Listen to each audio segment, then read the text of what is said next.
Үзэгч та бүхнийхээ өнөөдрийн амгалан айлтгая. Өрөг хилцүүлгийн шин дугаар Эрдэнэ төлөвлөрөөс та бүхэндээ хүрч байна. Өнөөдөр бид зэс хайлуулах үйлдвэртэй болж чадхуу сэдвийг хүндөхөөр зочдтой урьсан байна.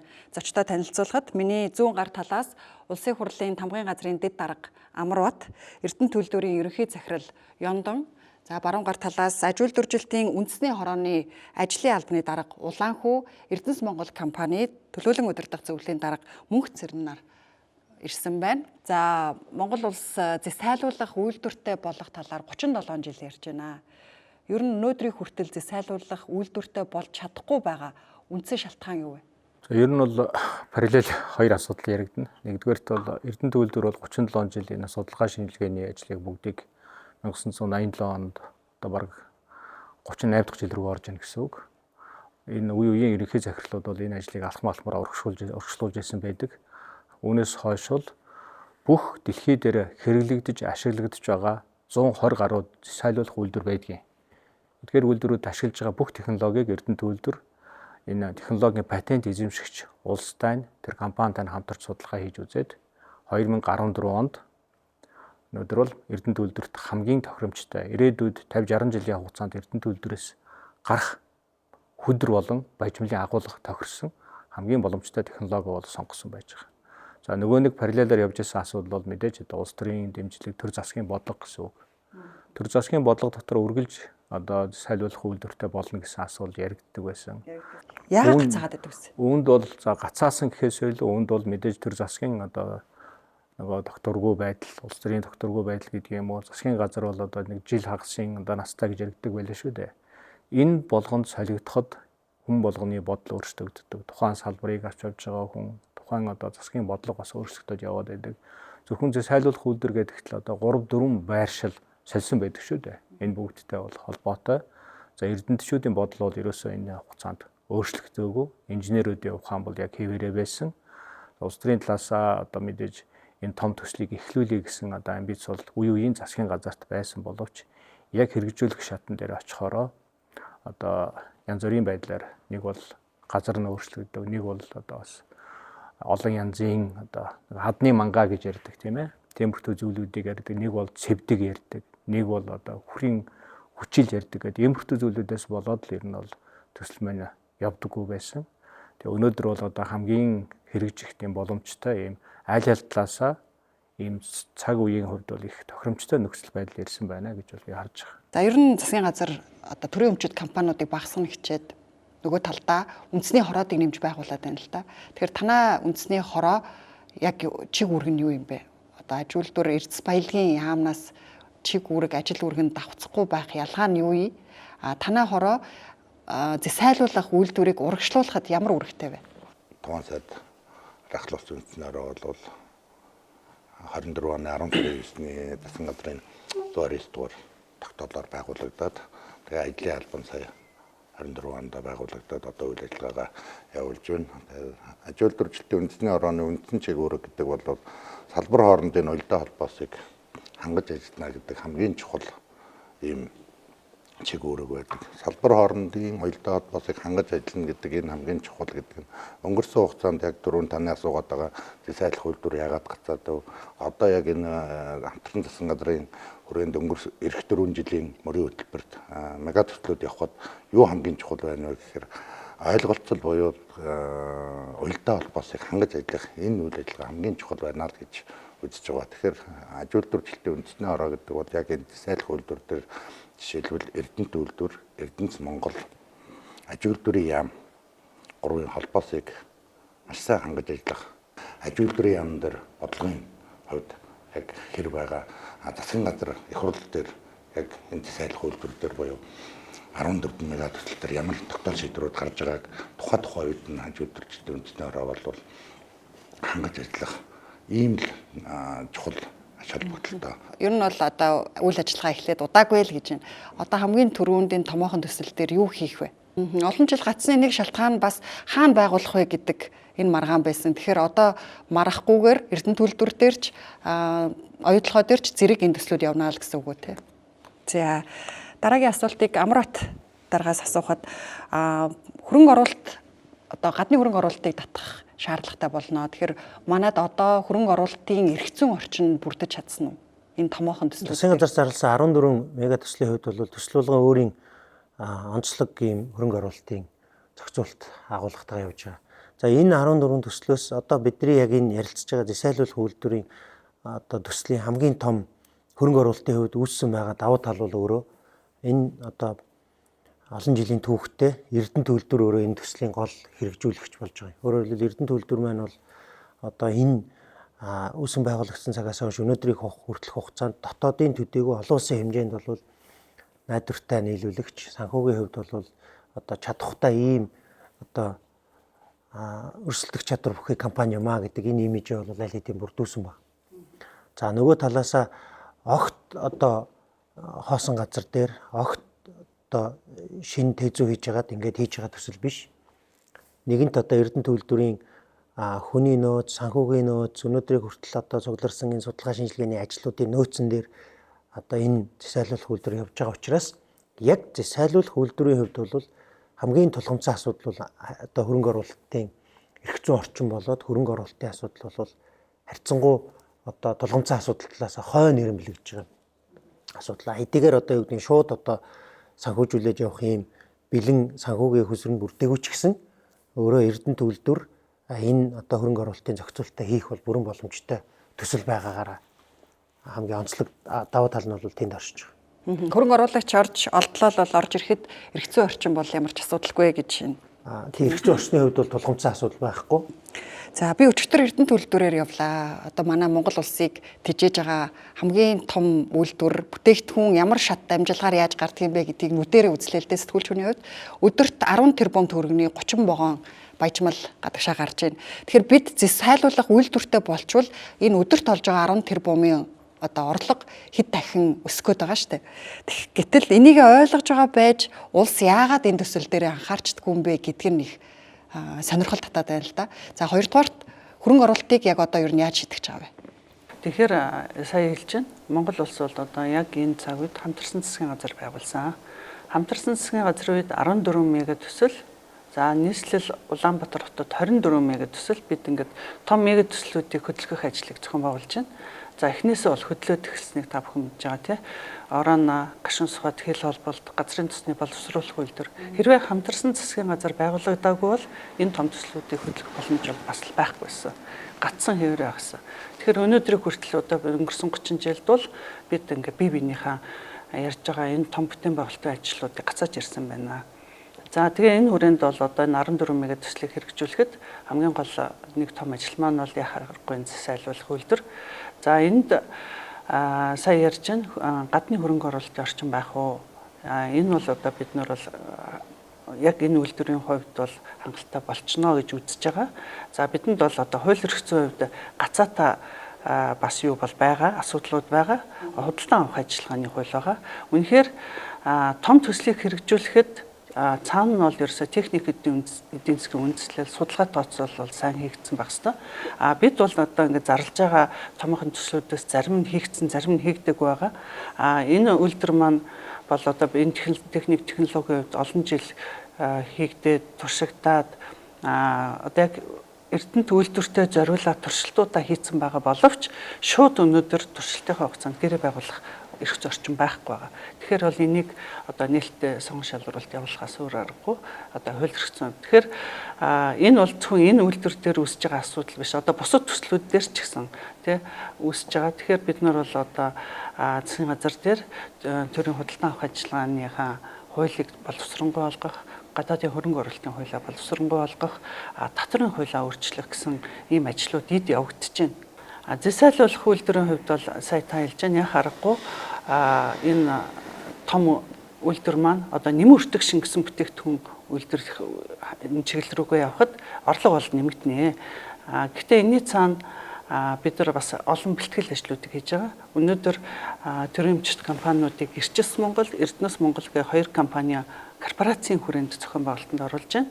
Тэгэхээр энэ олон уул уурхайн чиглэлийн компаниуд маань бүгд Эрдэнэс Монголын дор нэгтгэж байгаа учраас одоо группийн зарчмаар хооронд нь бас зохицуулах асуудлууд бол явж байгаа. Тэгэхээр энэ том одоо аж үйлдвэрийн энэ том үйлдвэрүүд маань бол үйлдвэр технологийн паркийн хэлбэрээр зохион байгуулагдана. Тэр нь юу юм бэ гэхээр одоо Эрдэнэс үйлдвэр технологийн парк өөрөө 6 үйлдвэр одоо 14 мега төслөөс 6-ыг нь хэрэгжүүлэхээр байгаа. Энэ маань бол Эрдэнэт үйлдвэрийн технологийн паркийн нэг гол үйлдвэр нь өөрөө засайлуулах үйлдвэр. Сая хэлж байна. Одоо ингээд тойроод энэ үндсэн үйлдвэрээ дагаад олон төрлийн дагалдах үйлдвэрүүд бол бий болох ёстой. Энэ бол өөрөө хувийн хвшлүүдийг татах ёстой юм байна. Тэгэхээр мэдээж төр аль болох хувийн хвшлтэд өрсөлдөхгүй байх зарчмаар өөрсдийнхөө хийх юмыг хийн. Бусад дээр хувийн хвшил боломж олгоод энэ засайлуулах үйлдвэрийг дагаад бас олон үйлдвэрүүдийг бий болгох. Дэд бүтцийн хувьд шийдээд өгч जैन, үндсэн түүхийн эдийн хувьд шийдээд өгч जैन, хувийн хвшил өөрөө хөгжөө гэдэг энэ орчныг л бүрдүүлж өгч байгаа. Ерөөсөө эхлэхгүй байсан гол шалтгаан ойлголцол бие биенийхээ гацаа байсан.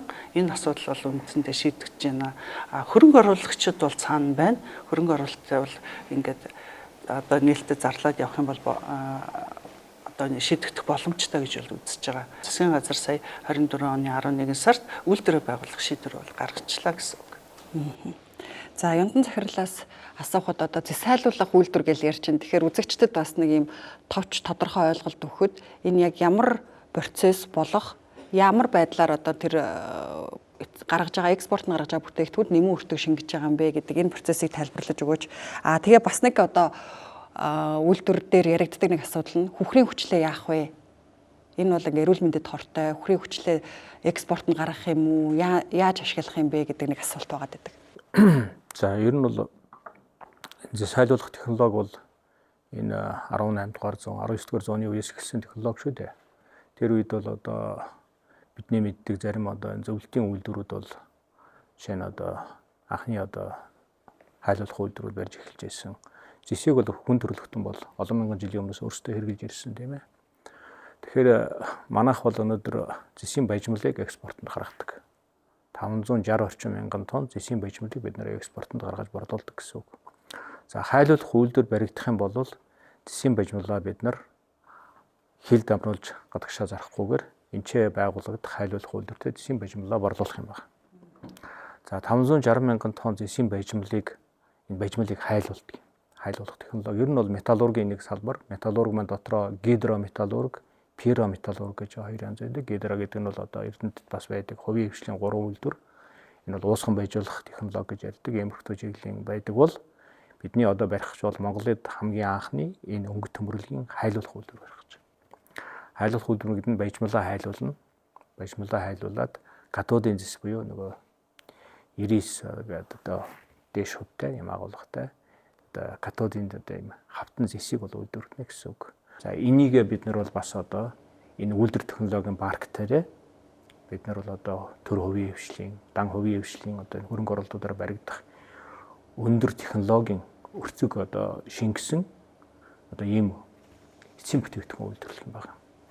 Энэ катодын зэсээсээ бол өнөөдрийн байдлаар зэс утас кабель үйлдвэрлэх үйлдвэрийн техник эдийн засгийн үндэслэлийг бид бас хийж эхлээд Эрдэнэс Монголын Эрдэнэс ÜТБ дээр хэлэлцүүлээд өнөөдөр аж үйлдвэр эрсвэлгийн яамныхаа эрс хөлгийн мэргэжлийн зөвлөлд хөрвүүлсэн байж байгаа. За мөн одоо зис нано нунтаг гэдэг зүйлийг бас хийх тээзүүгээ бид нар бүр дараачийн шатныхын үйлдвэрүүдийн тээзүүг хийгээд эхэлсэн байна. Энийг хийгээд бид бас одоо хэлэлцүүлэхээр хөрвүүлсэн байж байгаа.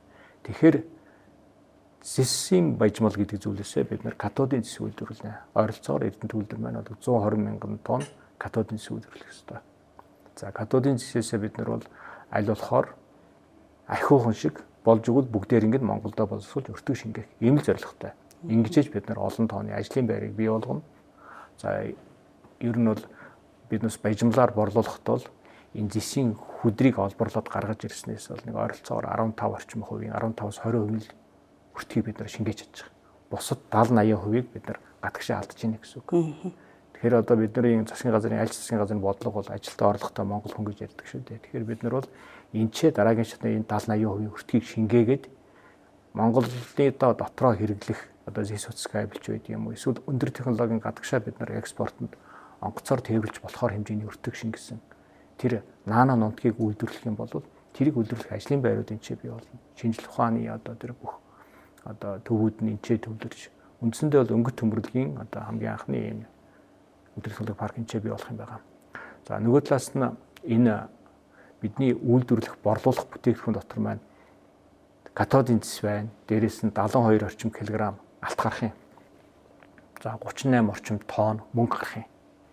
За үүнээс гадна бидний борлуулах зүйл дотор бол одоо манай тээзүүд дотор бол элементийн үхэр гэж зүйл байж байгаа. За яг манайх бол энэ элементийн үхрийн судалгаа тооцоо тээзүг хийж байх үед бол Монгол улсад дотоодод бол элементийн үхрийн хүчлийн хэрэглээ бол үндсэндээ байхгүйсэн.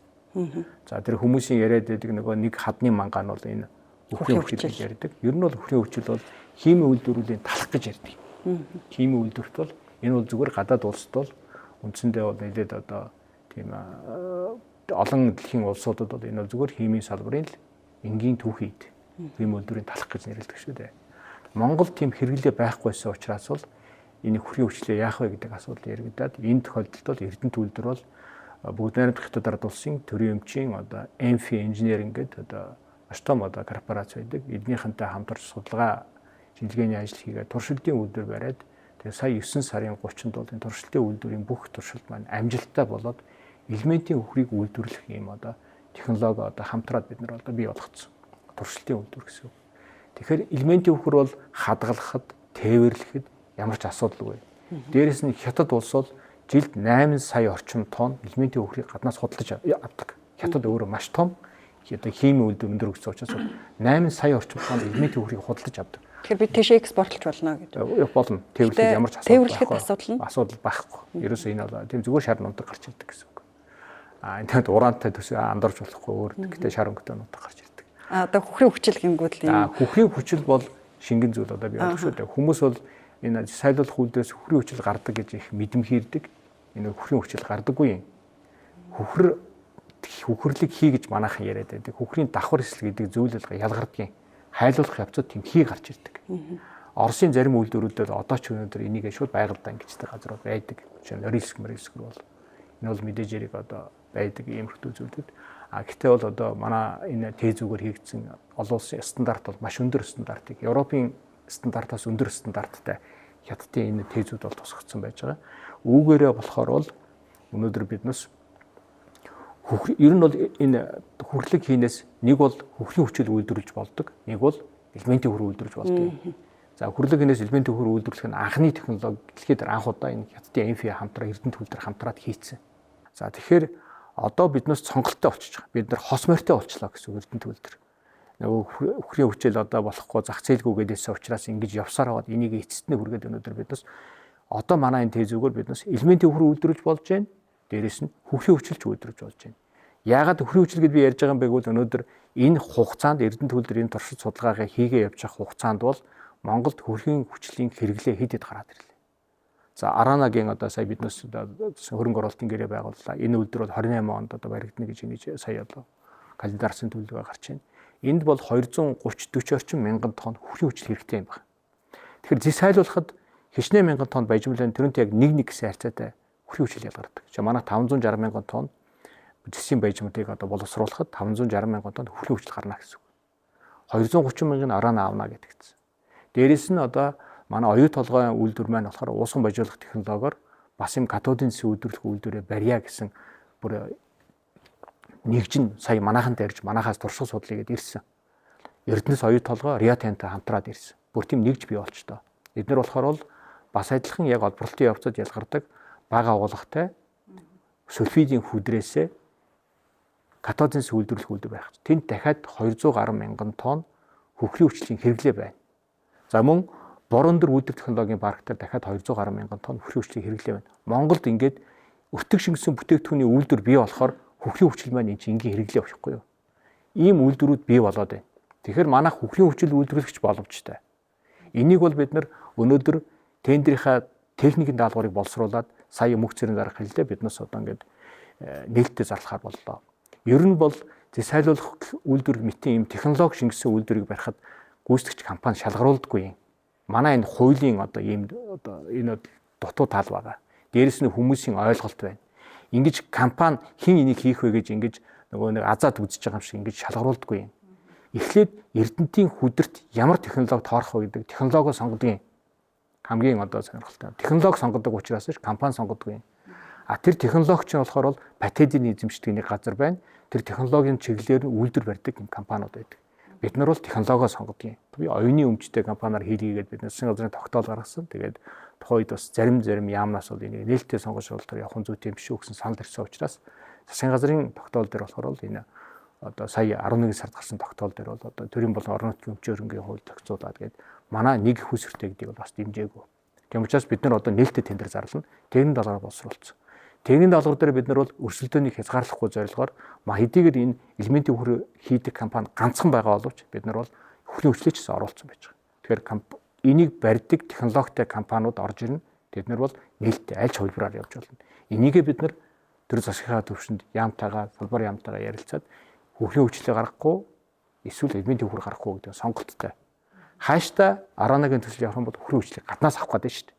Тэгэхээр магадгүй одоо би бол өнөөдөр яг энэ бид нар энүүгээр явна гэж ажиглах арай эрт байна. Хөрөнгө оруулах сонирхолтой энэ үйлдвэрийг гүйцэтгэх компанийн одоо гэрээ байгуулахад биднээс энийг тодорхой болгох хэрэгтэй гэсэн. Тэгэхээр бид нар бол элементийн үхрээр явах ч боломжтой байна. Үхрийн хүчлээр явах ч боломжтой байна. Хуучин сонголтгүй байсан бол одоо сонголттой болчихно. Энэ дээр би нэг зөвхөн саяны юм дээр одоо яндан захирал илүү нөгөө технологи талаас ярьлаа.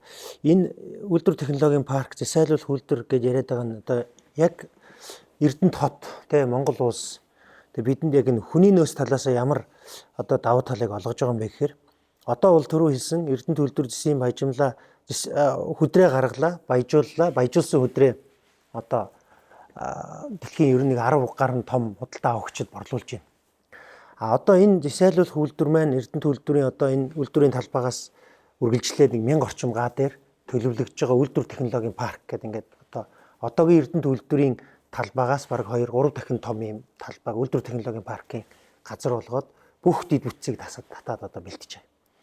Энэ дээр энэ засайлуулах үйлдвэр маань ороод ирэхээр одоо нэг 100 орчим га дээр нь засайлуулах үйлдвэр ороод ирэхээр үлдсэн 900 га дээр хинд боломж олдох вэ гэхээр хувийн хвшилт.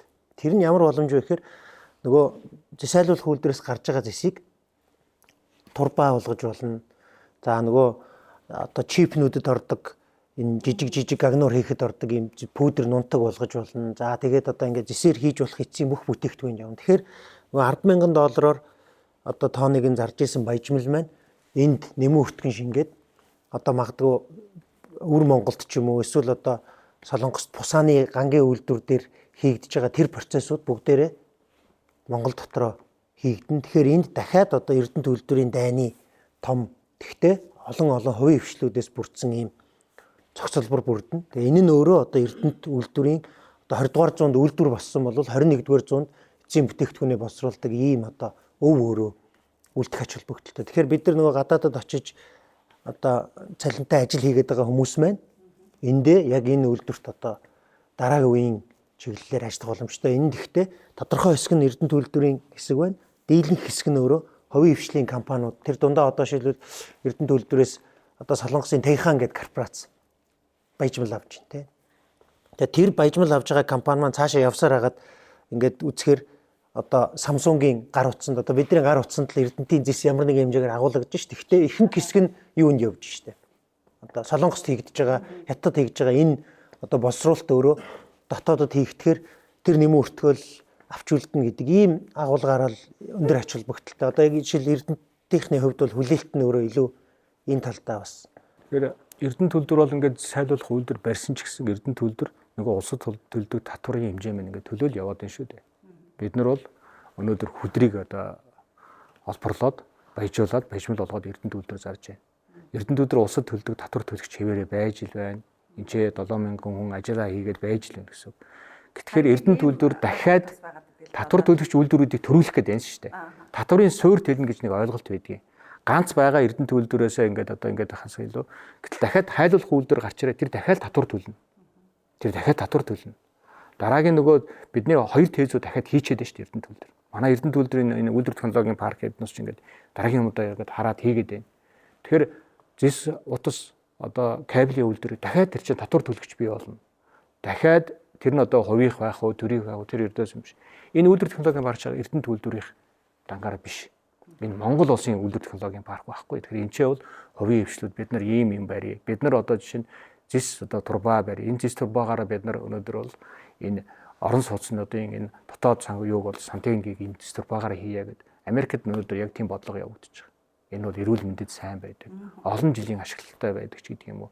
Аль нэг компани дахиад юм хийгээд бид нар ийм имийг энэ зис хайлуулах үйлдвэр барих энэ дид бүтцийг барина гэдэг чинь асар өндөр хөрөнгө оруулалт хувийн шилнийг дийлэхгүй нэг дангаараа.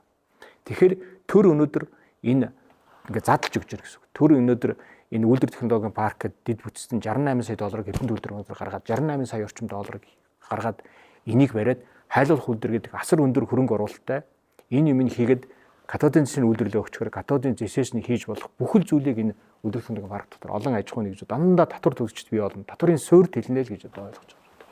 Харин ийм том боломжийг бий болгохгүй эрдэнэ төлбөрийнхаа мөнгийг аваад халамжинд тараагаад идчихэд байдаг байсан юм биш үү гэсэн л хардлага дүгнэлттэй л үлдчихээн л да их барьж хийж болохгүй байна. Яг л ажил гэж.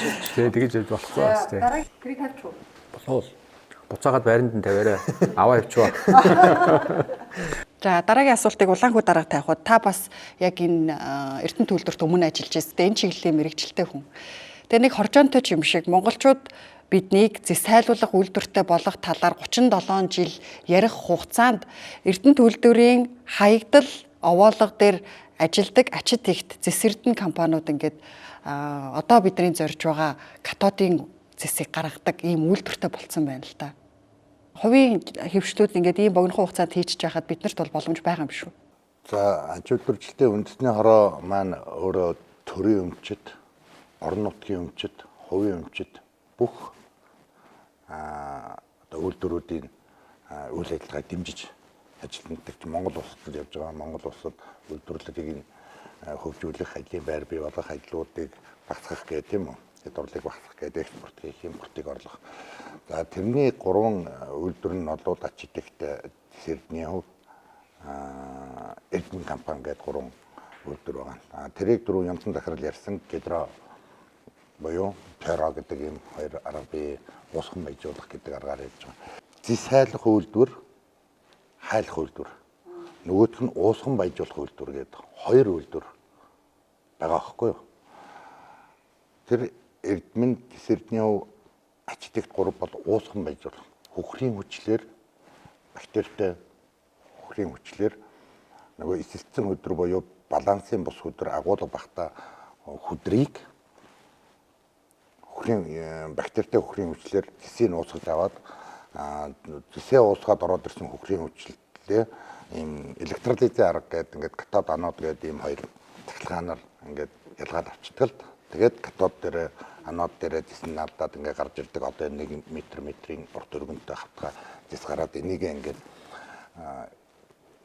гаргаад авчиж байгаа ийм технологи уусган баяжуулах тэгээд электролиз аргатай. Энийг катодын зэс гэж ингээд нэрлээд одоо сая та асуухта хувийн хвшлийнх нь ингээд хурдхан хийчихэд хахад төрийн өмчит гэдэг юм яагаад удагдсан бэ гэхээр тэр бол технологи нь одоо зардал нь маш бага технологи нь ийм айгүй энгийн технологи байхгүй. Тэр хөдөр нь өөрөө эрдэнэ үйлдвэрийн ашигласан хөдөр биш, ашиглаагүй эсэлтэн хөдөр гэж ярьдаг, балансын бус гэж ярьдаг агуулга багтаа хөдөр байхгүй юу? Зарим хүмүүс эрдэнэ үйлдвэрийн хаягдлыг ашиглаад гэж ингэж андах. Эрдэнэ үйлдвэрийн хаягдал гэдэг чинь өөрөө эрдэнэ үйлдвэр хөвөлөн баяжуулах технологиороо хөдрөө баяжуулаад 80% агуулгатай баяжмал гараад үлдсэн хаягдал гэдэг хаягдлын аж ахуй гэдэг ингээд 45 жил тий гүйцэтгэн тэрийг хаягдал гэдэг болохоос тэр атвалыг хаягдал гэдэг юм аа. Тэгээ энийг бас манайхан тэр хаягдлыг ашиглаад гэдгээ ялгаж салгаж ойлгоно.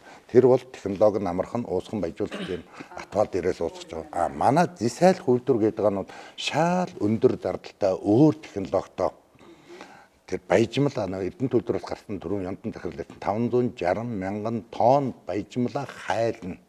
Перо металлургийн арга. Ингэж ялгаж салгаж ойлгох. Тэгэхээр тэр маш их өөр технологитой, маш их өндөр зардалтай, маш их юу шаардсан ийм технологи байхгүй тийм. За ойлголоо. Мөхцөрн та. Нэмээд хэлчих санагдав тий. Саяны хэл дээр бас нэмээд хэлмээр байна л да. Тэгэхээр одоо эрдэнэ төлбөрийг ингээд ангаагаа сууж хахад нөгөөдөл нь барьчлаа гэж ингэж юм биш юм байгаа шүү. Ягаад гэхээр бол энэ уусган баяжуулах технологи үүдэрч эрдэнэ төлбөр барьсан гэж ойлгож болно.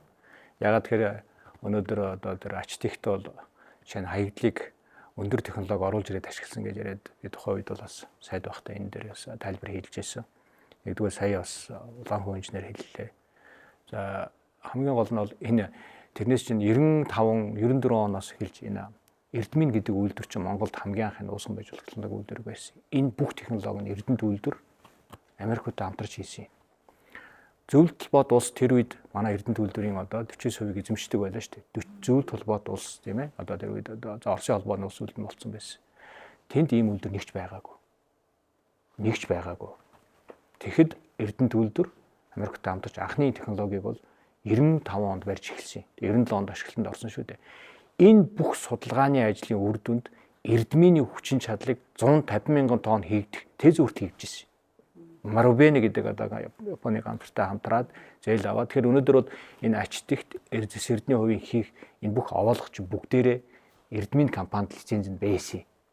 Эрдмийн компанид байсан шүү. Энэ тэгээд сүүлд нь одоо Эрдмийн компани хэдэн хувийг Эрдэнэт үйлдвэр эзэмшдэг? 25% эзэмшдэг тий. Тэгэхээр энэ уусган байж болох чинь Эрдэнэт үйлдвэр анх хийсэн. Энэний яг юм жишгээр дараагийнх нь үйлдвэр ачтыг дараагийнх нь зэс эрдний хувьд баригдсан. Тэгээд эдгээр маань болохоор бол Эрдэнэт үйлдвэр том зорилго харж том үйлдвэрээ хайлуулах үйлдвэрээ харж явхад бол эдгээр зүйлийг бол нэг тийм тоохгүй л ингээд за энэ бол яг хөө ингээд хувийн хвшил явж байг бид нар том юмаа барья гэсэн зорилгоор ингээд гол судалгааны шинжилгээний ажил явж исэн. Ингээд харин энэ хувийн хвшлийн үйлдвэрүүд маань бид нар 34% Эрдэнэт үйлдвэр та нар энэ бүх юмыг эхлүүлсэн та нар бүх ноу хав технологи бүх юм Эрдэнэт үйлдвэрт байдаг. Тийм ээ. Чи гадаадын л одоо технологи шүү дээ. Эрдэнэт үйлдвэр анх оруулж ирэхдээ хүртэл бид нар бол өнөөдөр Монголд бол ингэнэ гэсэн юм явж ирсэн. Тэгээд 34% үн төлбөргөө өгнө гэж байгаад энэ мэдмээс үлдэн мөрдсөн болохоос шүү. Уг нь бол эн чинь Эрдэнэт үйлдвэр 34% авчаал тэгээд энээсээ бол тэр хамгийн гол зорилго нь бол одоо тэр том хайлуулах үйлдвэр тий. Энэ бол анх Эрдэнэт үйлдвэр баригдах 73 онд одоо тэр харагдж байгаа ингээд хэлцээрүүд ингэж эхэлж явах үед л хүртэл Эрдэнэт үйлдвэр бол ГОК биш ГМК байна. Горно металлургический комбинат байх ёстой юм шүү гэдэг зүйлийг бол одоо өнөөдөр амьд байгаа зарим буурлууд маань хүртэл ярьж авч ирсэн. Эрдэнэт үйлдвэр бол зэс хайлуулах үйлдвэртэй байх ёстой байсан. Тэгээд хамгийн анхны Монгол захирал Отхон Билэг одоо шууд одоо 87 онд анхны судалгааг эхлүүлсэн. Тэгээд ингээд эргээд харж байхад бүхэл ерөнхий захирал одоо миний өмнөх 6 захирал бол алхам балхмаар энэ ажлыг урагшлуулж ирсэн байдгийн шүү. Энэ бол энэ маш үргэлж Эрдэнэт үйлдвэрийн бол анхаарлын төвд байдаг байсан. Харамсалтай нь одоо бид рүү хэлсэн энэ давхар зайлшгүй юм төр засгийн шийдвэр явж ийж нэгдсэн шийдвэрт хүрж ийж энэ үйлдвэр баригдах ёстой байгаас биш. Түүнээс дангаараа Эрдэнэт үйлдвэр барих явчих болдоггүй. Тийм учраас бол дандаа тэр шатан дээрээ л асуудал маань гацдаг байсан. Тэрэн дээр харилцан ойлголцолт хүрдэггүй байсан. Нааш цаашаа одоо нөгөө байршлыг хүртэл хичнээн одоо ширвдээд тийм нэг борон дөр гайл нэг дараа нь хамбогдгол ингээд тэгээ энэ бүгд нь эцэслэн шийдэгдээд энэ хамтарсан засгийн үед бол энэ бол асуудал ингээд явах боломж бүрдсэн байна л гэж одоо тэр үг хэлж байна. Хүлээлттэй байгаа асуулталтай яг одоогийн засгийн газар дээр ч гэсэн яригдж байгаа. Энэ компаниудын 34%-ийг төр авах ёстой гэдэг ингээд түүний нэг жишээ бол ачит ихт компани. Эрдэнэт үйлдвэрийн овоолгыг хэлж байгаа энэ ачит их компани жилийн 20-30 сая долларын цэвэр ашигтайгаар ажиллаад байна. Эрдэнэт үйлдвэр андуураад баяжимлаа өгөөд байд юм биш үсттэй. Энэ хяналтыг яаж тавьдаг вэ? За ойлголтын зөрөө яваад байна л да. За ямар ч гэсэн Монгол Улсын засгийн газар сая бол 34%-ийнхаа хилцлүүдийг эхлүүлэе гэдгээ бол зарласан. За энэ хүрээнд ачтэгт компани бол одоо хилцэлд орё гэдэг бол саналаа хэлж байгаа. Сая Юндан захирал хэллээ. Ер нь бол энэ ачтэгт компани ашиглаж байгаа технологи угаасаа Эрдэнэтээс гаралтай. Овоолго өөрөө Эрдэнэтих. Тэгэхээр төр бол одоо яг энэ компаниас 34% эзэмших ёстой гэдэг. За тэгээд 34% өнөөдрийг хүртэл өгөөгүй явсан. Өгье гэсэн мөртлөө одоо өгье гэдэг санал тий өгье гэдэг саналаа хилдэг хэрнээ яг авъя гэхээр ингээд ядгүй одоо бол энэ хилцэл дээр бол тогтно. Тэгэхээр өндөр үнэлээд байдаг юм уу? Тийм. Одоо хөрөнгө оруулалтаа хэд өндөр үнэлдэг. Гэтэл Эрдэнэт үйлдвэрээс сая хэлж байгаа зүйлүүдэд болохоор үнэлэхгүй шүү дээ. Тэгэхээр энэ бол одоо хилцэл явагдана. Энэ ажлын эсгүүд нь байгуулагдаад одоо хилцлүүд эхэлж байгаа гэж ойлгож байна. За нөгөө талаас ачтэгт компани сая хэллээ. Одоо олон нийтийн тунд Эрдэнэт үйлдвэрийн ашиглаад хайцсан хаягдлаас босгоод байгаа юм шиг яриад байгаа байхгүй юу. Тэгтэл үгүй. Эрдэнэт үйлдвэр олборлохдоо энэ хэсгээ авъя. Энэ бол жоохон муу хэсэг байна гэж муу гэхээсээ илүү одоо юу гэдгийг дараагийн процессд оруулж болох юм гэдэг эхний тэргүүн ээлжинд оруулах хэсэг бишээ гэд ялгаад овоолцсон оолго руу орж байгаа болохоос Эрдэнэтийн ашиглаад хайцсан оолго руу орж байгаа асуудал биш байхгүй юу. За тэгээд энэ оолгоос мэдээж ашиглаагүй байсан оолгыг ашиглаад явж байгаа юм чинь тэндээс бол ашиг гарах нь тодорхой. Одоо ганцхан технологийн хувьд аль нь илүү үр өгөөчтэй, олон бүтээгдэхүүн, өндөр технологийн бүтээгдэхүүн үйлдвэрлэх боломжтой вэ гэдэг технологийн сонголтыг хийчээ тэрний төлөө улс төрийн энэ олон докторгүй байдлаас болж шийдлээ гаргаж чадахгүй явсаар өнөөдөр хүрээд одоо нэгэн бажиулах үйлдвэрлэлийн технологи руу орж боловсруулах. Гэтэл хувийн хвшил маань бол одоо мэдээж цомхон тэр хөрөнгө оруулалт технологи дээр бол хөрөнгө оруулалтаа хийгээ явсан. Тэдэнд бол боломжийг нь бол олгож ирсэн. Гэхдээ шударга тэнцвэртэй явах ёстой л гэдэг. Ганцхан нэг юм хэлэхэд энэ түрүүнээс хойш бид нар энэ бол зөвхөн зис боловсруулах үйлдвэрийн асуудал биш ээ. Энэ бол олон салбарын асуудал байгаа. Өнөөдөр манай химийн технологийн маш баяртай байгаа байхгүй юу? Одоо химийн аж үйлдвэр гэдэг бол бүр унтсан, мэрэгчлэлтэн байхгүй болцсон. Энэ байхад одоо манай химийнхэн энэ гангийн үйлдвэр, энэ зэсийн үйлдвэртэй эдгээр нүрснээс одоо хий гаргах нүрсний технологиудын энэ асуудлууд дээр манай химийн аж үйлдвэрийн салбар сэргэх үндсэн бүрдчихэд байгаа. Тэгэхээр энэ бол өөрөө маш олон манай аж үйлдвэрийн салбарын сэргэлтэй гэж бол бодож болно. Ачтэгт 14 удаа бид санал өгсөн гэд яриад байлээ л дээ. Овоосгоогоо холбол шазгаанаас уух гэдэг шиг тэгж хэлээд байгаа учраас би тайлбар хэлье. Намайг ажил авснаас хойш бол 5 удаа 34% өгье гэсэн захиа ирсэн байдгийг. Тэгээд 5 удаа нь болохоор бол өнгөрсөн 2024 оны 4 сарын 24-ний засгийн газрын тэмдэглэлээр Эрдэнэт үйлдвэрийн холбогдох арга хэмжээ авсны дараа 5 захиа ирсэн байдаг. Яг л нэг янзынхаа ямиг 5 удаа бид нар ингэнэ гэдэг. Өмнө ирсэн 34% ав гэсэн захианууд бол Эрдэнэт үйлдвэр биелүүлэх боломжгүй нөхцлүүдийг давхар тавьдаг. Бид нар 34% өгье. Гэхдээ танаас 2 дугаар авуулга дээр нэмж хөдөр болго. Дахиад нэмж хөдөр өг. Бид нар 34%-ийг өгье. Та нар нэмээд 8А 12 дугаар авуулгыг бидэнд өг. Бид нар 34%-ийг өгье. Та нар өнгөрсөн хугацааны ногдол ашгийг битгий нэх. Тэгвэл 34%-ийг авч гэдэг юм уу? Ингээд дандаа ийм нөхцлүүд тавьдаг байсан учраас Эрдэнэт үйлдвэр болон Эрдэнэт үйлдвэрийн ерөнхий захирал бол эрх мэдлийн хязгаартай байдаг. Эрдэнэт үйлдвэрийн ерөнхий захирал бол өнөөдөр бол одоо тодорхой баталж өгсөн төсөв юун дотор одоо шийддгээс биш их хэмжээний хилцэл гэдэг зүйл рүү ороо явчихдаг энэ бүгд чинь. Яагаад гэвэл овоолго гэдэг өөрөө өртөг өндөртэй байдаг. За энийг бас би хэлхийг хүсэж байгаа. Түүнээс одоо 34 ав гэдэг ахтан л Эрдэнэт үйлдвэр авахгүй байсан тий. Яндаа ер нь энэ ямар очиртай энийг авахгүй байгаа цаагаараа ямар очиртай ингэдэг ч юм одоо бас хүмүүст төрж магадгүй. Эрдэнэт үйлдвэр 34%-ийг авна гэдгийг бод би ажил авснаас хойш энэ 3 хувийн хвшлийн компанид гурвууланд нь дуудаж энийгээ мэдэгдсэн хэлсэн. Заримтай нь бол нэлээд шинэ Эрдэнийн компанитай бол нэлээд ойлголцод ороод 25% 34% болгоё гэдээ явж байгаа тийм газар байна.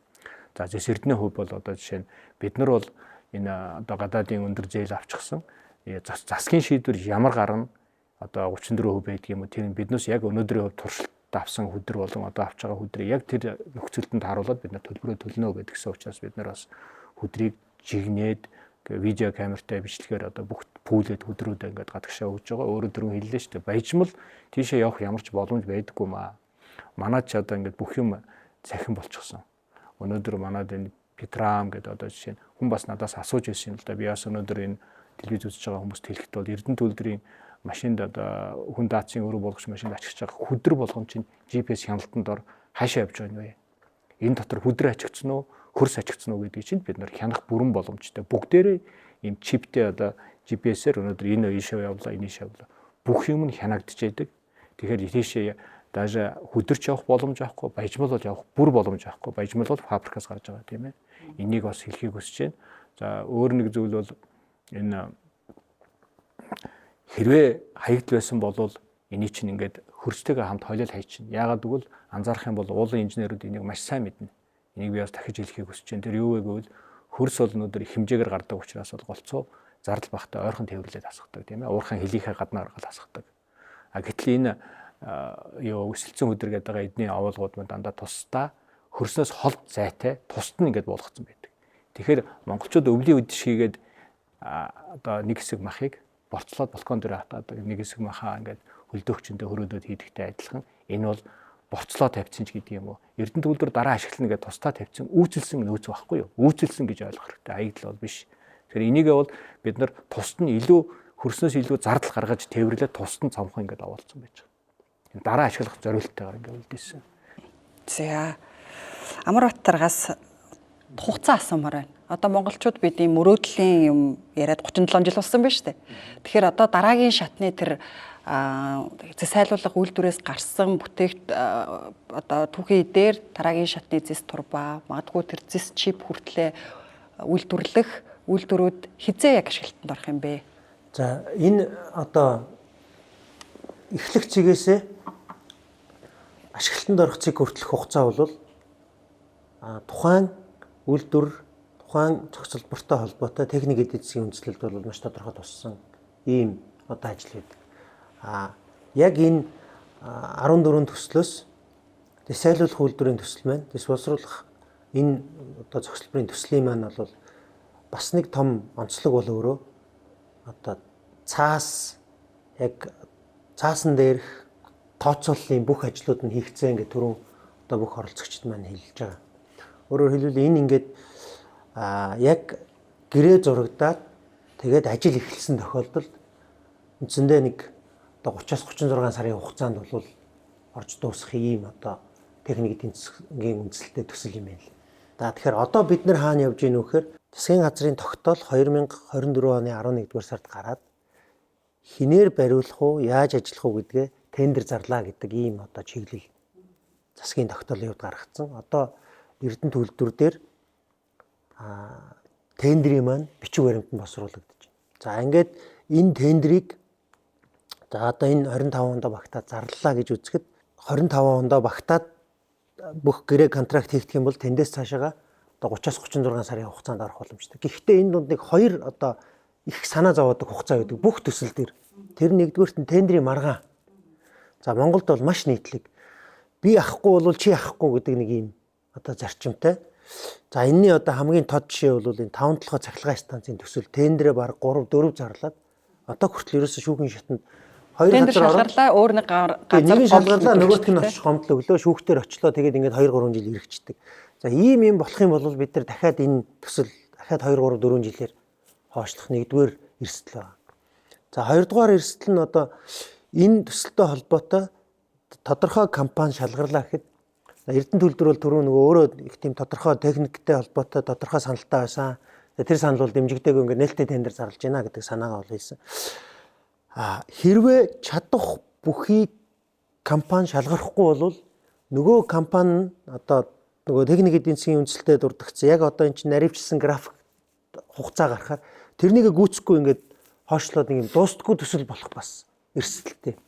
Тэгэхээр энэ хоёр хугацаа бол одоо хамгийн санаа зовоож байгаа хоёр хугацаа. Одоо яаж энэ хоёр хугацааг ямар нэгэн алдаагүйгээр хийх вэ гэдэг бол энэ төслийн одоо чок point гэж хэлдэг. Тэ хамгийн одоо багалзуур цэг нь бол энэ хоёр болох эрсдэлтэй учраас одоо энийг л давж чадвал үндсэндээ тендерээ зарлаад ажиллаа эхэлчихвэл 30-36 сарын дотор бол орох боломжтой юм л юм.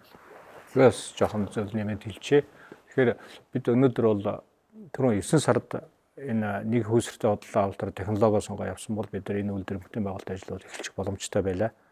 Гэтэ бас нөгөө талаас нэг нээлттэй зарлал гэдэг ийм шийдвэр гарсан учраас бол саяны энэ болгоомжлол нэг байна. Гэтэ бид нар техникийн даалгавраа боловсруулад Эрдэнэ төлөвлөлтөр бол техникийн даалгавраа тодорхой болгоод боловсруулад саналаа авахар бид аж үйлдвэр эрс байлгийн яам, эдийн засгийн хөгжлийн яам, за Эрдэнэс Монгол компани руугаа, дээрээс нь сангийн яам руу төрийн худалдаа авах ажиллагаа тэнд танигддаг, дээрээс нь төрийн худалдаа авах ажиллагааны газар буюу агент руу бас ингээд саналууд явуулсан. Манай энэ дээр бас өрсөлдөөнийг хязгаарсан заалтууд байна уугүй юу? За ингээд зарлахад болж байна уугүй юу гэдэг юм уу ингээд ийм талаас аж үйлдвэрийн яамд болохоор бид нар илүү одоо технологи тал руу надад анхаарсан тийм санал өгөөч ээ. Энэ дэр магадгүй зарим зүйл. За эдийн засгийн хөгжлийн яам руу бол эдийн засгийн хөгжлийн яам бол бас том төсөл мега төсөлбөрүүд бол тодорхой хэмжээнд энэ явж байгаа. Тэгээд бас хөрөнгө оруулалт талаас нь бас энэ дээр яах ёстой вэ гэдэг талууд дээр бид нар ингээд бүгдлийнхаа саналыг аваад ингээд явуулсан. Энэ салууд ирэх юм бол бид нар нэгдүгээр үйлдвэрлэлд тендер зарлчихна. За нэгдүгээр үйлдвэрлэлд тендер зарлчлаа гэхэд биднээс бол нэг энэ дээр биднээс 45 хоног юм уу. За одоо 2 сарын хугацаатаагаар материал аавна. Тэгэхээр бид нар нэгдүгээр хагас жилдээ бол ямар ч гэсэн бол энэ тендерийн гүйцэтгэгч бол тодруулна гэсэн юм зорилготой байж байгаа. Яг л саяны асуудлаар л ийм гомдол гараад. Гэхдээ бол энэ ч бол дуртай хүн энд үйлдвэрийг барьж чаддгүй юм л да. Энэ чинь бол ерөөсөө дэлхийд дээр 120 хэдэн хамгийн сүүлчээр 128 үйлдвэр жилд зарим нэгэн хуучны үйлдвэрүүд нь ашиглалтаас гарахад дахиад шинээр баригдаж байна. Одоо өнгөрсөн бидний одоо энэ нөгөө хамтарч ажиллая гэжээс энэ компани Казахстанд 2024 оны 6 сарын 3-ны өдөр Казахстаны гадаад хэргийн сайд гэрээ байгуулад нэг үйлдвэр эхлүүлж байна. Шинэ үйлдвэр эхлээд шинэ хуучин үйлдвэр хаагдаад ингээд 120 хэдэн үйлдвэрүүд бол ерөөсөө 5-6 технологиг л ашиглаж байгаа. Тэгээ хүдрэ болгон чинь өөр өөрийн шин чанартай. Ер нь бол манай уулуурхаж ярьдаг орд болгон уникальны гэж ярьдаг. Юник тийм ээ. Ягаад гэвэл тэр хизээч хаанч давтагддаг. Тэгэхээр тэр хүдэр тарах манай төслийн онцлог бол хөрөнгө оруулагчид маш их сайн юм нь юу вэ гэвэл Эрдэнэт үйлдвэр бид яг өнөөдөр өнгөрсөн 7 хоногт бол Эрдэнэт үйлдвэрийнхаа шинжилсэн одоо би 55 жилээр Эрдэнэт үйлдвэр дахиад ажиллах буюу Эрдэнэт үйлдвэр бол 100 жил ажилласан үйлдвэрүүд нь тоонд орох боломж нь бий болчихж байгаа. Одоо дэлхийд дээр цөөхөн хэдэн үйлдвэрүүд байдаг л да. Одоо Чилийн голцоо ордууд бол Андын нуруу дагсан томоохон ордууд 100 жил ашиглаж байгаа. Одоо El Teniente гэж байж ах жишээ, Juki Kamata, Scandida гэх том үйлдвэрүүд байна. Энэ 100 настай үйлдвэрүүдийн тоонд Эрдэнэт төрх олох боломж нь болчихно. Яг одоо энэ жил 46 дахь жилдээ үйл ажиллагаа явуулж байна. Дээрээс нь 55 жил болгож биднээс нөөцөө нэмэгдүүлж Тэзүг одоо ингээд бас ямар гоо хөрвүүлэх гэж байна. Дээрээс нь оюутан ор дээр бид нар дахиад нөөц нэмээ.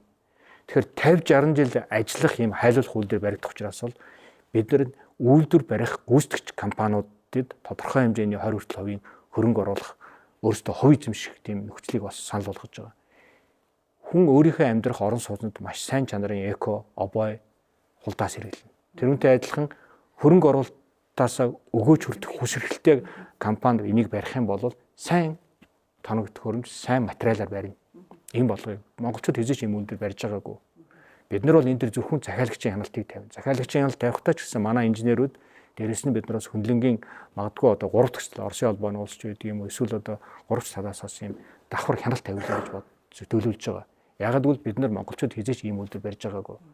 Тэгэхээр бол энэ үйлдвэр маань сая одоо Амар хот дарга хэллээ 30-аас 36 сарын хугацаанд. Жишээ нь биднээс эхний хагас жилд энэ гэрээгээ байгуулчих юм бол 28 оны эхний хагас жилд энэ үйлдвэр маань ашиглалтанд орно гэж бид бас шахна. Бид нар бол шахаа явчихна л да. Энэ нь бол ягаад гэвэл одоо энэ дээр бол биднээс ер нь бүрэн өөрөөсөө ийм юм ажил хийдэг туршлагатай. Манайх одоо ч том төслүүд маань дээр явж байна. Тэгэхээр энэ дээр хийх төчөд биднээс шахаад тэгээд одоо project management талаас нь биднээс хяналт тавиа явчихна. Ер нь эн чинь том project болгон дээр юу чухал байдаг вэ гэвэл нэгдүгээр хугацаанд авах хэрэгтэй буюу 36 сард. Энэ нэг номерын асуудал байдаг. Хоёрдугаарт батлагдсан төсөвтэй багтах хэрэгтэй. Энэ хоёр дахь маш чухал юм байдаг. За Монгол сүүлийн үед хамгийн хэрэгжих байгаа юм бол тэр төсөл хүлээгдсэн үр ашиг нь гарахгүй болоод идэг. Энэ гурван юм байх юм бол төсөл амжилттай хэрэгжсэн гэж үздэг. Тэгэхээр бид нар бол энэ хяналтаа Эрдэнэт үйлдвэр project management-ийн сургалтаа бид нар аваад эхэлсэн байна. Манайхаас өмнө явж ирсэн улсууд байна. Одоо энэ үйлдвэрт ажиллах 50 ширхэг инженерүүдийг бид нар бэлтгээд Оросын холбооны улсын Уралын федеральны университетэд металлурги инженерүүдийг бэлтгээд эхэлсэн. Эхний 20 хүнээ бид нар гаргаад өгсөн. Одоо эрх хавраас дөрвчээсээ төгсөж ирнэ. Энэ үйлдвэр дээр ажиллах инженерүүдэд бид нар чи бэлтгээд эхэлсэн байхгүй юу? Бүх юм Эрдэнэт үйлдвэр ингээд төлөвлөгөөтэй хийгээ явж байгаа. Үе шаттайгаар за энэ ажиллах инженерүүд нь энд байна. Тим юм чиглэлээр инженерүүд дотроосоо чи юм чиглэлээр нь илүү магистрт сур мэрэгш гээд. Яндан захирлын сайн ярьж байгаа бол яг өнөөгийн хүчин төгөлдөр мөрдөгж байгаа хууль эрх зүйн хүрээнд ярьж байгаа. Тэгэхэд манай худалдаа авах ажиллагааны хууль ерөөсөө яг ийм нарийн технологийн юмд зориулагдаагүй, ийм мега төслүүдэд зориулагдаагүй учраас өнөөдөр энэ проблемтад нүүр тулчаад байгаа байхгүй.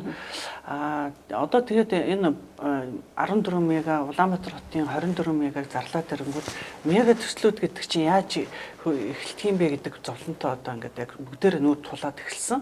Тийм учраас одоо худалдаа авах ажиллагааны хуулинд өөрчлөлт оруулах ёстой гэд ажиллаж байгаа. Одоо энэ хаврын чуулганд бол их хурлд өргөн байрна.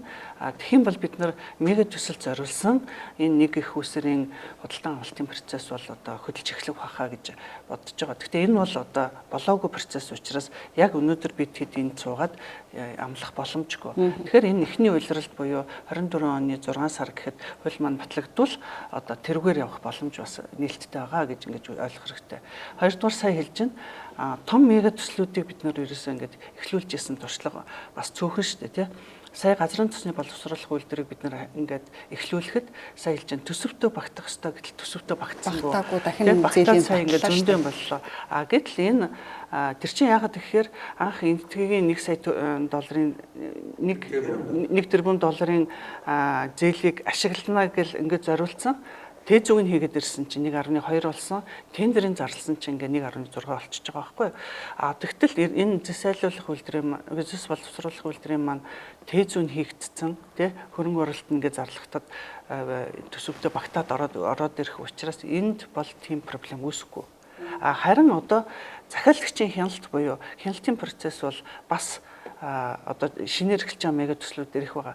Жишээ нь газрын төсний боловсруулах үйлдвэрийн дамжуулах хоолой гэх тэр урт шугамыг одоо ингээд газар дор болж шүү дээ. Тийм тэндээс ингээд газарт болж шүү дээ. Тэр хоолойг болох процесс маань одоо зөв явж гэнэ буруу явж гэнэ гэдэг хяналтыг тавих Монголд боловсон хүчин байхгүй.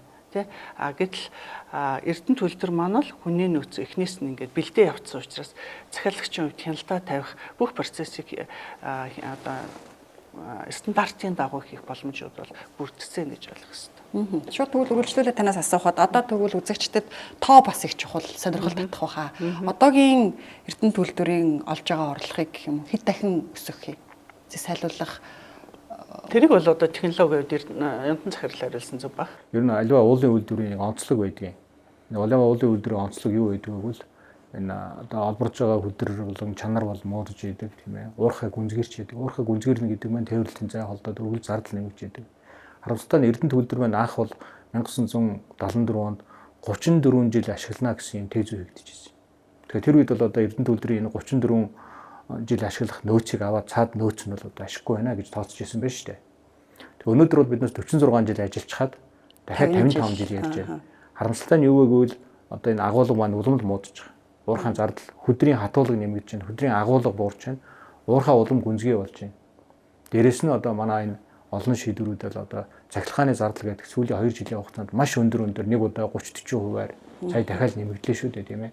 Ингээд эдэг. Тэгэхээр энэ бол Эрдэнэт үйлдвэрийн ашиг орлогыг бол одоо бид нар тодорхой түвшинд хадгалах гэдэг зүйл хамгийн гол зорилго бол энийг нэмэгдүүлнэ гэдэг бол угаасаа эн чинь өөрөө үл уурхай нас гэж юм байдгийг ингээд тэгээ буцаад буурдаг тийм ээ тэрнэд адилхан. Тэгэхээр бид нар өнөөдөр Эрдэнэт үйлдвэрийн олох ашгийг л хэмжээнд хадгалуулъя гэдэг зүйл маань болохоор энэ тийм зорилгоор ингэсэн. Хоёрдугаар Эрдэнэт үйлдвэрийн агуулга маань цаашдаа тогтмол буураад яваад байна. Ийм тохиолдолд өнөөдөр манай энэ сонгосон технологийн онцлог нь бол Эрдэнэт үйлдвэрээс гарч байгаа баяжмал маань анх олборлож явах үедээ 30% агуулгатай баяжмал гарч ирсэн. Өнөөдөр 22% болцсон. Цаашдаа энэ чинь ингээд 20 болно, 18 болно, 16 болно ингээд буураад явна гэсэн. Гэтэл ийм бага агуулгатай баяжмалыг хайлуулах технологи бас ховор гэтэл яг бидний сонгосон технологи бол 15% агуулгатай баяжмалыг хайлуулах боломжтой. За дээрэс нь болохоор бол энэ би хоёр тезүг харьцуулж хийлээ. Өнөөдөр Эрдэнэт үйлдвэр бол одоо 2023 онд бол одоо 200 гаруй сая долларын биднес 22 онд бас 200 гаруй сая доллар 2022 онд бол 819 тэрбум өнгөрсөн жил 803 тэрбумын ашигтай ажилласан. За энэ жил бол хүлээж байгаа гүйцэтгэлээр болохоор бид бол энэ жил нэг за 600 орчим тэрбум төгрөгийн ашигтай ажиллахаар байна. Ийм ашигтай ажил бүх татвараа төлөөд шүү дээ. Бүх татвар хураамжаа төлөө цэвэр ашиг ярьж байгаа. Тэгвэл цаашд бол хайлуулах үйлдвэр баригдахад бол хайлуулах үйлдвэрийн хувьд бол өөрөө өгөөжийн дотоод норм бол тийм өндөр биш байдаг. Ер нь хайлуулах үйлдвэр бол тийм байдаг. Харин Эрдэнэтийн хайлуулах үйлдвэр, оюутлогын хайлуулах үйлдвэр харьцуулахад бол оюутлогын өндөр яагаад учир шалтгаан нь юу вэ гэвэл оюутлогын хувьд алтны агуулга өндөртэй, мөнгөний агуулга өндөртэй, дагалдах энднээс өндөртэй. Эрдэнэт бол энэ хоёрын агуулга бага. Тэгэхээр Эрдэнэт үйлдвэртэй яг зэрэг дахиад нэг ийм үйлдвэр баригдана гэдэг нь улсын төсөв төлөх татвар хураамж нь бол баг 2 дахин нэмэгдэж байна. Эрдэнэт үйлдвэр татвар хураамжаа төлөөд байж хахад дахиад нэг татвар төлөх нэг аж ахуйн гэж бий болж байгаа. Тэр дахиад төлнө гэсэн үг. Гэхдээ мэдээж зэрэг энэ чинь бол нэг манай ашигт малын тухай хуулинд байдаг заалтар шүү дээ. Хэрвээ баяжмал гаргах юм бол нэг өөр амнаа төлдөг. Бүтээгдэхүүн гаргах юм бол нэг өөр амнаа төлдөг тийм ээ. Өнөөгөө төлөөд явнаа. За энэ өнөөдөр боловсруулсан тезүүд дээр болохоор бол энэ манай хайлуулах үйлдвэр маань 8.8 жилийн дотор хөрөнгө оруулалтанд өгөх юм байна. 8.8 жил. Тэгээ энэ үйлдвэр маань бол бид 50-60 жил ажиллана гэж төлөвлөж байгаа шүү дээ. За яг энэ тоон дотор байгаа нэг зүйл нь бол Эрдэнэт энэ хайлуулах үйлдвэр бол 8.8 жил татвараа төлнө. За өгөөжийн дотоод норм бол 8.6% байна гэж байна. Энэ бол төслүүдтэй зарим төслүүдтэй харьцуулахад тийм өндөр тоо биш.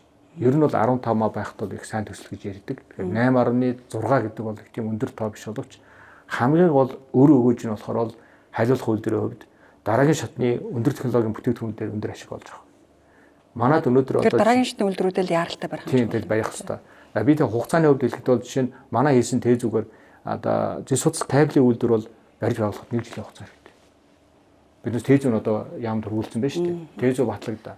За манай үйлдвэр технологийн паркийн 4 үндсэн бүтээл бүтцийг хийж байгаа. Тэр нь бол цахилгаан хангамж, усан хангамж, автозам, төмөр зам. За түүний бол төмөр зам нь одоо бараг дуусч байна. За усан хангамж бараг дуусч байна. За автозамын ажил бол нэг 50 60 орчим хувьтай явж байгаа. Цахилгаан хангамжийн наривсан зураг туслан дөнгөж сайхан магадгаа хийгдээд эрчим хүчний яам дээр дууссан. Бид нар тендерийн зарлага явуулчихсан. Тендер дээр дахиад яг нөгөө нэг тендерийн хуулийн юм гарч ирээд одоо 2 дахь 3 дахь удаага гомдлогоо явуулж байна. Өндөр дүнтэй тендер болгон дээр гомдлох гардаг. Тэгээд яг нөгөө зарчмаар бол одоо чи бий биш гэл ингээл хумдаад ордог. Одоо зарим компаниуд бол 2 3-аар орж ирдэг. Тийм ээ. Бүр тийм тендер одоо явах зорилготой тийм ээ. Тийм биш бол аль нэг гомдол гаргадаг ч юм уу. Ийм болчиход явж байна. Тэгэхээр бид нар бол 25 онд бол засгийн газрын хуралдаанаар Эрдэнэ төлөвлөлт үүрэг даалгавар өгч гисэн. 25 онд дэд бүтцийн ажлаа дуусгаа гэдэг.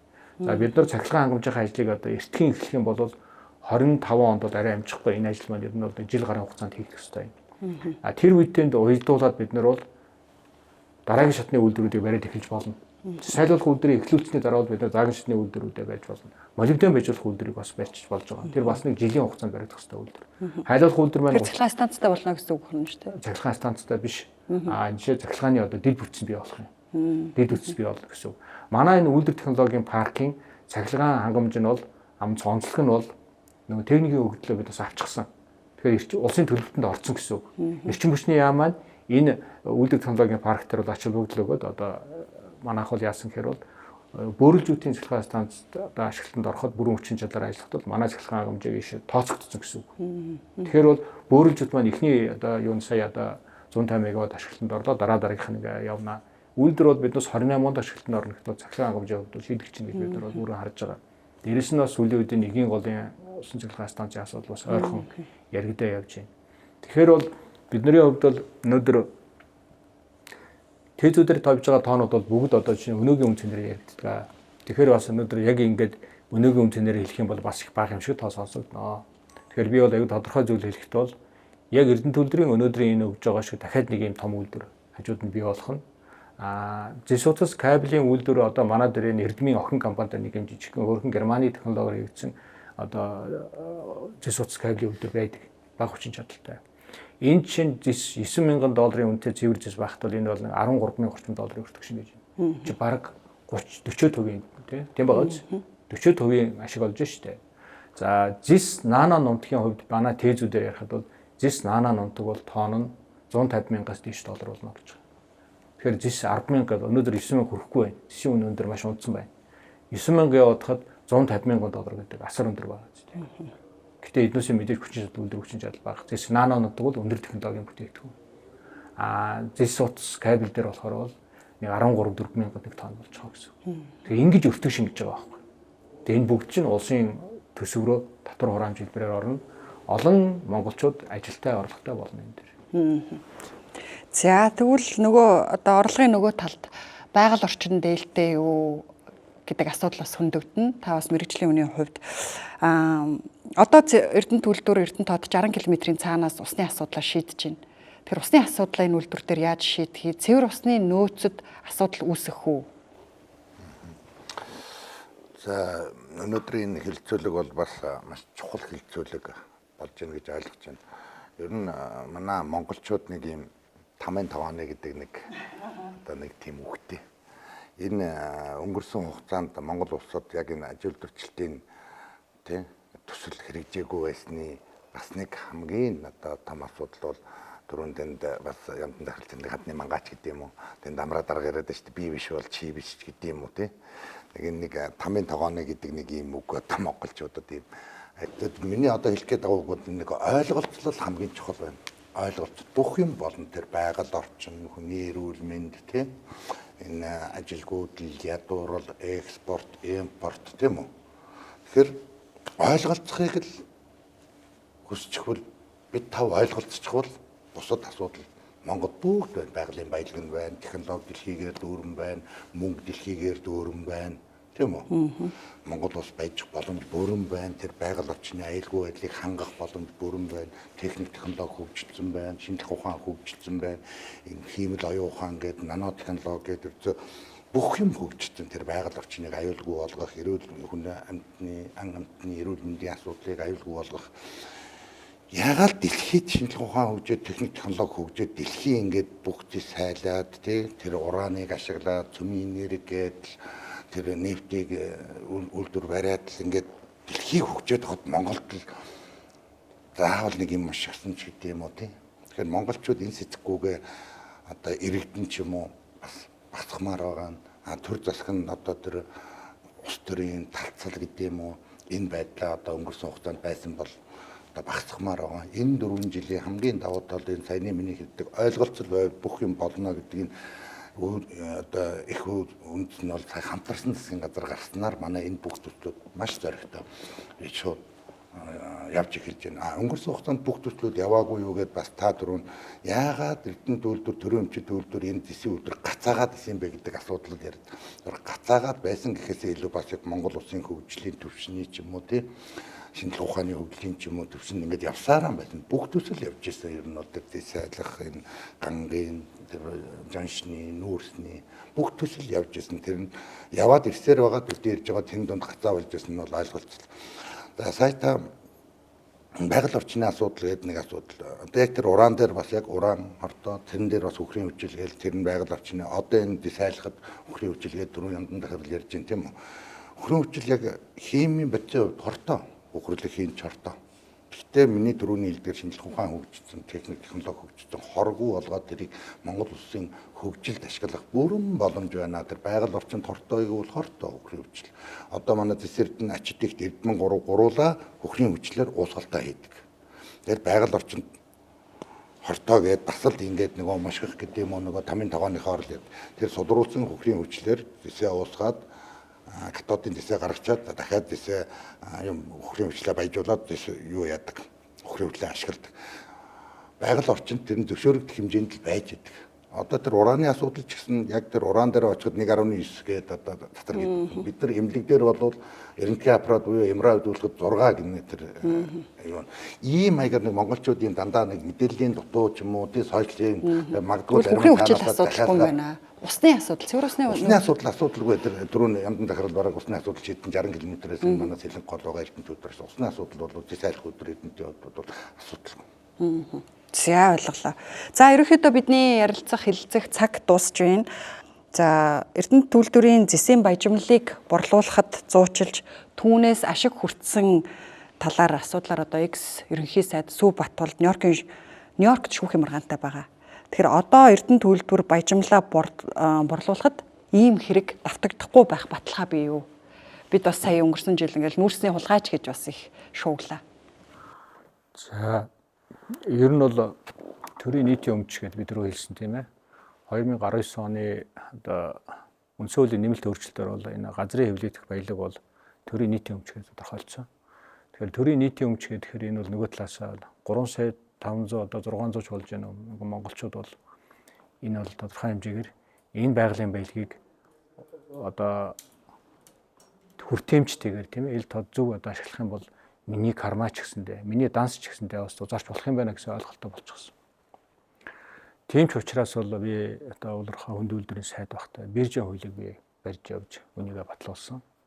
За биржийн хуулийг одоо батлуулахад бол одоо заашгүй шаардлагатай байсан дид үтс Чингэг тэрмийн терминалыг би 20 оны шүү 12 сард батлуулж ирсэн. Тэгэхэд бол энэ биржийн дид бүтц болно гэдгийг бол бид одоо өөрсдөө бол мэдж байсан. Тэг өнөөдөр энэ хоёр бол энэ Монгол улсын нүүрсний экспорт гэж баг 2 дахин нэмэгдэл гол үүрэг гүйцэтгэсэн. Төсөв төлөхөд бол гол үүрэг гүйцэтгэсэн.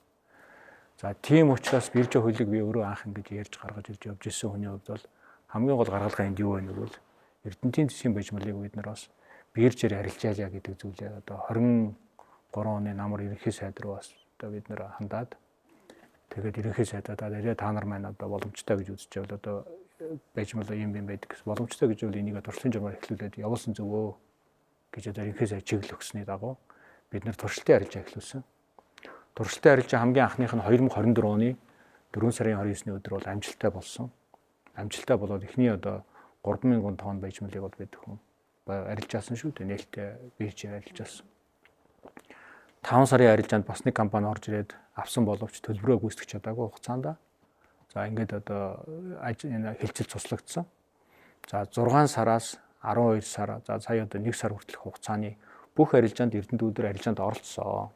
Эрдэнэтүйлдвэр зэсийнхээ баяжмалыг зарлуулах болохгүй байна гэж яриад байлаа. Тэр худлаа шүү. Тийм юм биш. Эрдэнэтүйлдвэр арилжаанд тогтмол оролцож 3000 тонн баяжмалаа арилжаан дээр гаргаж байгаа.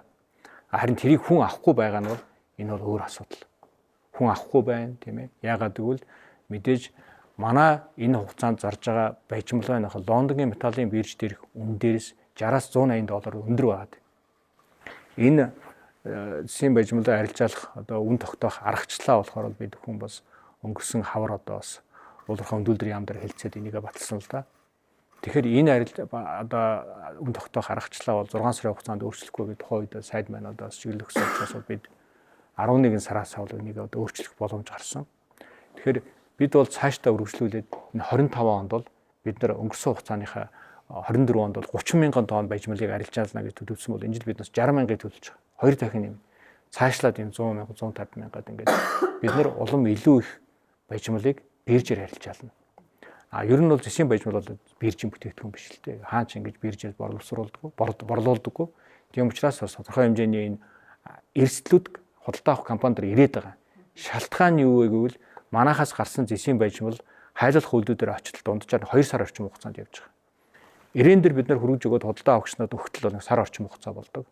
За дараа нь ингээд цаашаа явбал сар болдог. 2 сарын хугацаанд энэ үн засгийн үн ингээд буурах юм бол нэг 2 сарын өмнөх үнээр буюу үнэтэй авсан болчих гээд байдаг учраас компаниуд юм эрсдэл яриад байгаа.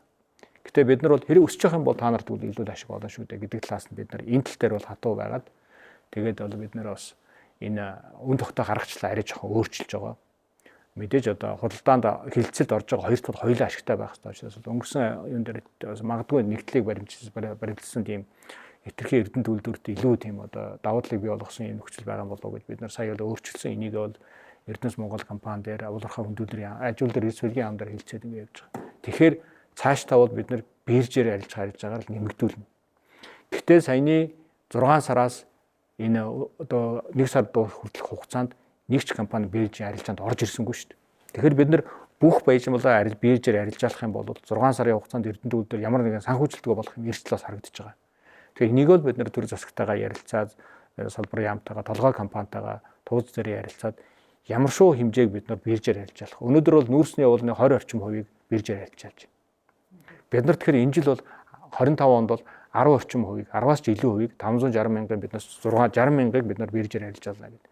Энийг ингээд нэмэгдүүлээд яваад байх нь бол зөв юм аа л гэсэн юм бодлоготой байж. Үнийг бол одоо бас ерөнхий сайд засгийн газар одоо бүгд бол энийг дэмжиж байгаа. Нэмээд бид нар илүү л одоо үн тогтоох аргачлалаа илүү ийм олон улсын жишгт нийцүүлэх тусам компаниуд орж ирнэ гэж харж байгаа. Гэтэ ер нь бол зах зээлийн үн уруудж байгаа тохиолдолд бол энэ хаанхач арилжаан дээр бас юм нөхцөл ажиглагддаг юм байна гэдгийг хэлэх хүсэж байна. За баярлалаа. Бид өнөөдөр хөрөг хилцүүлгээрээ сайлуулах үйлдвэртэй болж чадах сэдвийг хөндөж хэлэлцлээ. Тэгэхээр та бүхний ярьж байгаагаас дүгнэх юм бол бид ямар ч байсан ойлголтоор нэгтгэсэн өнгөрсөн 37 жилийн хугацаанд гатсан ойлголтын зөрүүг арилгаж нэг зорилготой болсон. За одоо харин хамгийн гол зүйл бол тендерийн хугацаан дээр хугацаа алдаж магадгүй. За хугацаа алдахгүй байлаа гэхэд ойрын 3 жилийн дотор зэсайлуулах үйлдвэртэй болж чадах нэ гэсэн ийм дүгнэлтийг хийж байна. Тэгэхээр 3 жилийн дараа зэсайлуулах үйлдвэр дээр бид магадгүй дараагийн хилцүүлгийг хийж болох юм. Бидэнд цаг гаргасан баярлалаа. За баярлалаа. За